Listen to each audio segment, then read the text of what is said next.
Hola gente, en esta cápsula quiero hablarles un poco sobre los antidepresivos.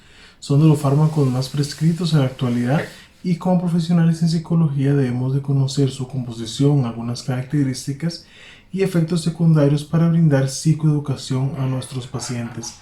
Además, para poder trabajar en equipos interdisciplinarios y poder también intervenir en esos equipos para valorar si la medicación que se le está dando a un determinado paciente es la adecuada y tener el criterio técnico y profesional para poder hacer dicha intervención. Básicamente, vamos a hablar y a contextualizar un poco para recordar qué es la depresión. Bueno, es uno de los motivos de consulta más común en la consulta psicológica clínica. Es una patología que en realidad se ha intentado tratar con múltiples fármacos y por consiguiente también con diferentes enfoques de la psicología y con diferentes herramientas psicológicas. Y estos fármacos como tal se conocen como antidepresivos. Actualmente hay una gran variedad de fármacos para tratar la depresión y sus síntomas como tal. Y esta presentación de fármacos lo que busca es precisamente nivelar los químicos, los neurotransmisores, la bioquímica del organismo de la persona con depresión para procurar esta disminución de sintomatología. Sabemos entonces que la depresión es un estado de ánimo, que hay un abatimiento, una disminución de la energía, incluso podríamos encontrarnos personas con ideación suicida, con pensamientos fatalistas, conductas autodestructivas incluso. El término médico como tal hace referencia a un síndrome, ¿verdad? A un conjunto de síntomas que puede llevar a una persona a diagnosticarse de esta manera con depresión. Podríamos encontrar desde patrones de personalidad irritables, pérdida de ánimo, pérdida de concentración. Podríamos encontrar también situaciones en los pacientes que les impide llevar a cabo actividades que antes eran placenteras y ahora se vuelven displacenteras o no encuentran el sentido del por qué hacer dichas actividades. Los orígenes de la depresión como tal son multifactoriales, son multicausales y no encontramos como una predisposición establecida para determinar que toda depresión se origina por el mismo motivo. Por el contrario, va a depender de una valoración psicológica rigurosa para determinar cuál es el origen de esta depresión, junto con la valoración médica para determinar qué tipo de fármaco es el que mejor se acopla para la necesidad de este paciente. Y por consiguiente, darle un seguimiento psicoterapéutico y médico para lograr determinar si el fármaco indicado en un inicio es el necesario o si hay que hacer ajustes. Puede originarse una depresión por consumo de sustancias, factores o crisis vitales como muertes, despidos, pérdidas. También por aspectos bioquímicos meramente, que podemos encontrar un desequilibrio de los neurotransmisores como tal. Ahora, al hablar de antidepresivos como tal, ya lo mencionaba, son los fármacos orientados a regular o disminuir la sintomatología depresiva en los pacientes. Vamos a encontrar entonces que se utilizan para episodios depresivos ya clínicos, ya diagnosticados. No estamos hablando de una simple tristeza o de una simple falta de ánimo o energía, sino que se requiere un diagnóstico oportuno, certero y técnico para determinar su tratamiento farmacológico. Encontramos una división de tres clases de antidepresivos. Encontramos los inhibidores de la monoaminoxidasa o IMAOs. Encontramos los tricíclicos que trabajan de manera tricíclica en el organismo liberando sus componentes y los antidepresivos de segunda generación. Algunos antidepresivos se utilizan también para trastornos de ansiedad generalizada, trastornos de pánico, trastornos obsesivos compulsivos, para síndrome de abstinencia, trastornos alimentarios o estrés postraumático, ya que precisamente trabajan a nivel bioquímico con ese tipo de patologías. Entonces encontramos los inhibidores de monoaminoxidasa o IMAOs, que los podemos encontrar de esa manera en la literatura y en referencias. Hay inhibidores no selectivos de la recaptación de monoaminas, que también lo vamos a encontrar como una opción de antidepresivos. Hay inhibidores selectivos de la recaptación de serotonina, hay selectivos de la recaptación de noradrenalina y de serotonina también, y hay antidepresivos conocidos como inhibidores selectivos de la recaptación de noradrenalina únicamente. Entonces vamos a encontrar ese tipo de fármacos que tienen su acción precisamente en diferentes neurotransmisores y que permiten la regulación bioquímica del paciente. Para hablar de los IMAO, básicamente vamos a encontrar dos tipos: los selectivos reversibles y los selectivos irreversibles. Básicamente los primeros pueden revertirse su efecto, mientras que los segundos generan un efecto que perdura o que se establece ya a la hora del medicamento como tal.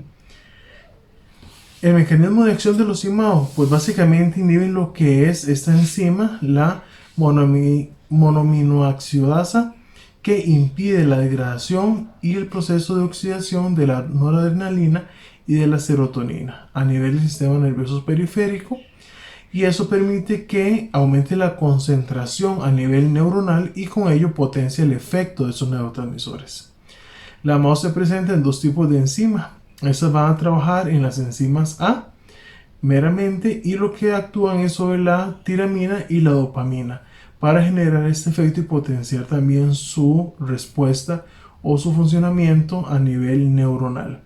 Puede ser, al ser inhibida, pues produce una acción antidepresiva en el paciente.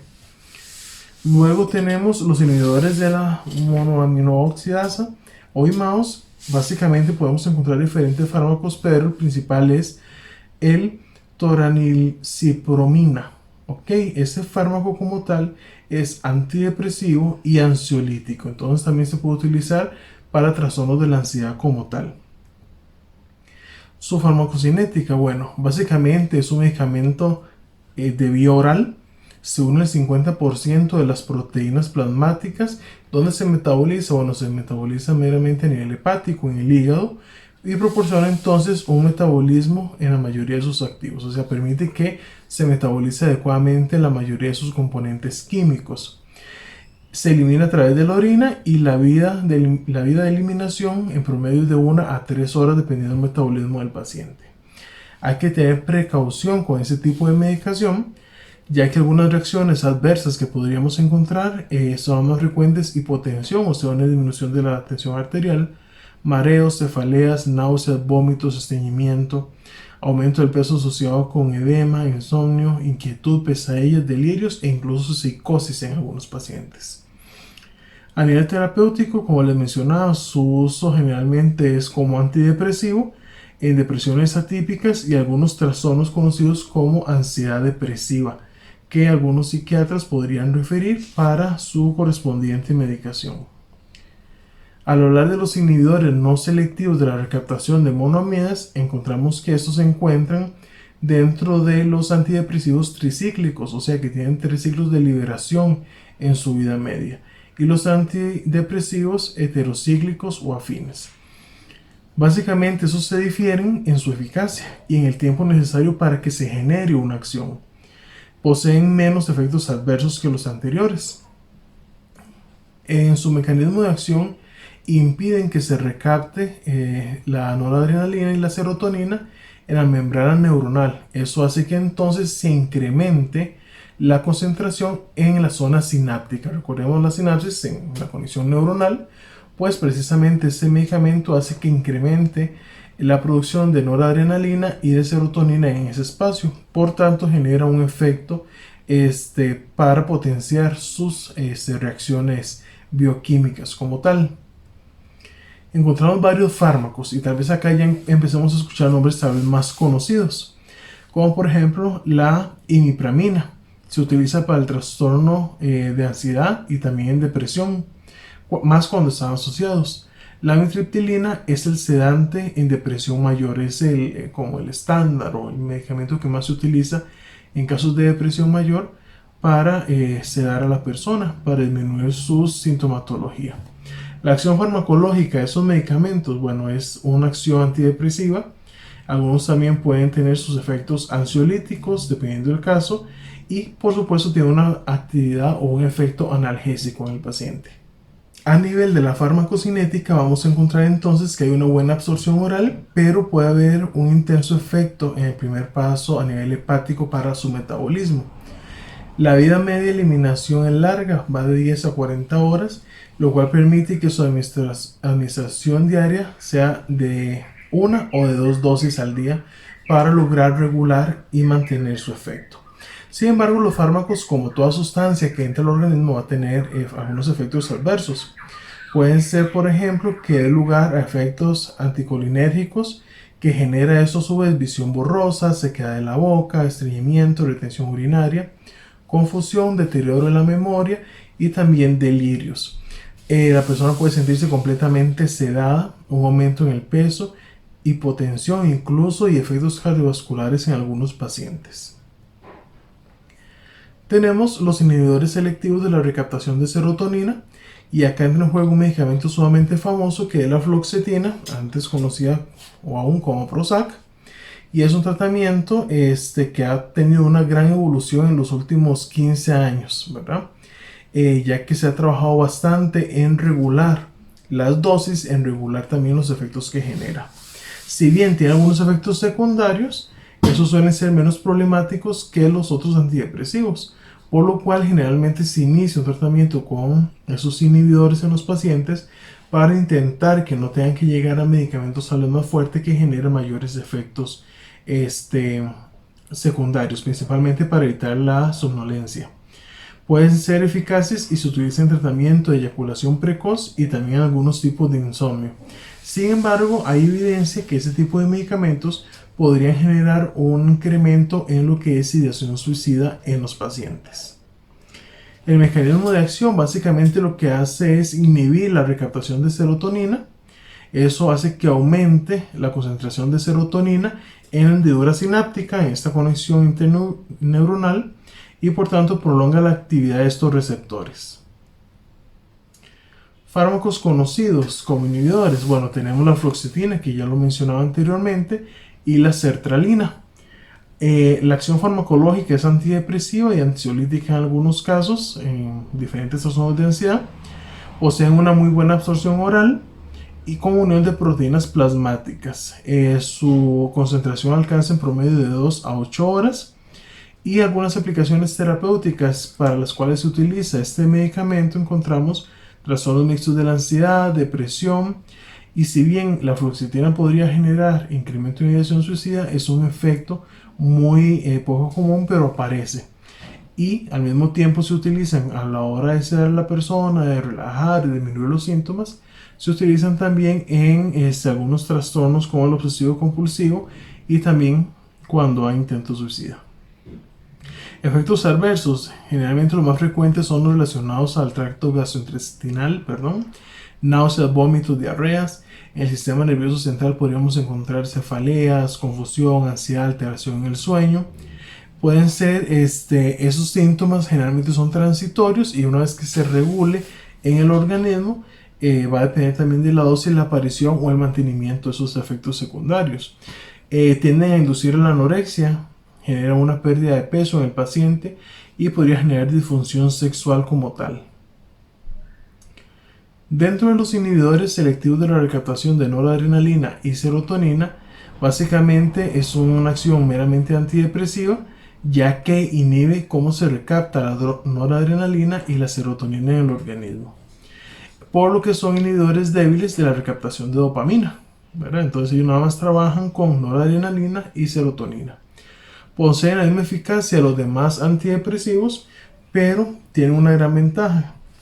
Hay menos efectos adversos y un rápido comienzo de la actividad antidepresiva, básicamente de 1 a 2 semanas para ya sentir efecto, en comparación con los otros medicamentos que podría tardar de 1 mes a 1 mes y medio, incluso 2 meses para empezar un efecto si fuera el caso.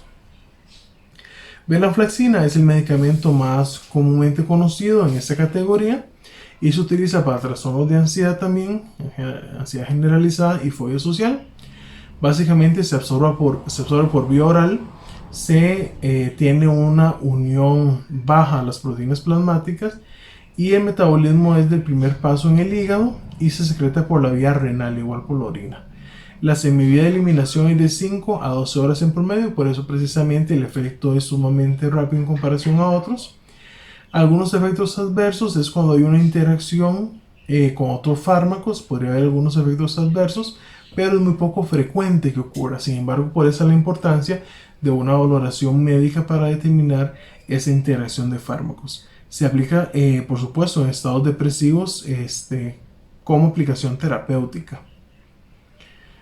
Los inhibidores selectivos de la recaptación de serotonina, por su parte, inhiben selectivamente esta recaptación de este neurotransmisor y presentan un débil efecto sobre la recaptación de 5-HT, ¿verdad?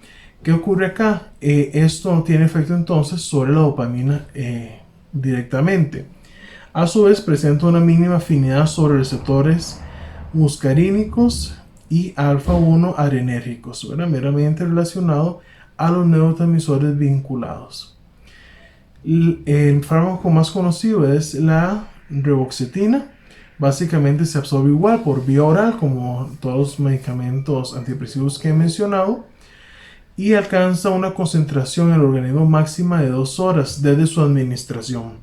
Se metaboliza en el hígado y tiene una vía de eliminación promedio de 13 horas para que se elimine. La reacción adversa más común es que hay taquicardia, sudoración, sequedad de boca y estreñimiento. Podría haber insomnio o hipotensión dependiendo de la dosis que se pueda administrar.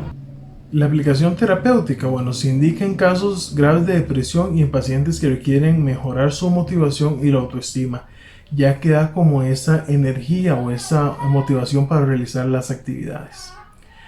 Bueno, si ustedes lo ven, hay diferentes tipos de fármacos. Va a depender de esa valoración médica precisamente que se le dé al paciente para determinar cuál es su mayor utilidad.